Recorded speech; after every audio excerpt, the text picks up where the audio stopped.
Naitwa Jonas Mochiwa. Kwa kweli tulikuwa kwenye foleni. Sasa kufika hapa kusimama foleni, tukasikia mtu ameanguka juu ya gari. Kwa hiyo tunamshukuru Mungu, tumetoka salama, wote tu wazima. Jambo la kumshukuru Mungu kwa hali kama hii. Ulikuwa unatoka wapi mzee wangu? Nilikuwa natoka hapa kwa fundi garage naenda Mianzini. Yeah. Labda sala pia zimekusaidia kwa sababu inaonekana pia wewe ni mtu wa dini. Kwa kweli ni mambo ya kumshukuru Mwenyezi Mungu. Gari umeumia kiasi gani? Ni kioo cha juu tu kimevunjika basi. Na unatoa ushauri gani kwa miti hii ambayo iko kando kando? Sina ushauri wa kutoa kwa sababu tunahitaji kivuli. Tunahitaji kivuli. Na mvua kwa ajili ya upepo ndio ilikuwa shida. Na ilikuwaje kwenye gari yako? Kwa una foleni au nini? Ilikuwa ni foleni. Kwa tumesimama, ilikuwa na ice mbele. Kwa hiyo tuliposimama ndio.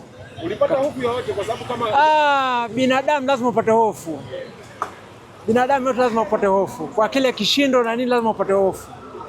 Kwa kweli sijapata kuona kwamba ni vijana wa karimu wamejitolea kwa nguvu zao, japo kulikuwa kuna mvua, tumeloa wote, lakini tunashukuru Mungu. Vijana wako makini. Jina naitwa Hassan Isa Huseni, ni mkazi wa Arusha, ila mimi nachoomba serikali hii miti ya barabarani waitoe kwa sababu italeta maafa makubwa.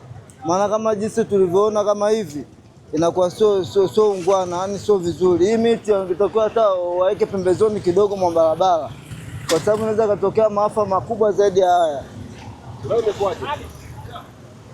Leo ndo kama hivyo tulivyoona, upepo ulikuwa mkali, mvua nyingi. Basi mimi nashukuru kwa imani ya Mwenyezi Mungu. Basi inshallah. Ingetokea usiku je? Ingetokea usingekuwa maafa makubwa sana.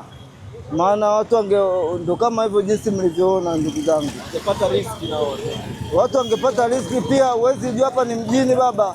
Kuna vibaka, kuna nini, kuna wengine sio wema.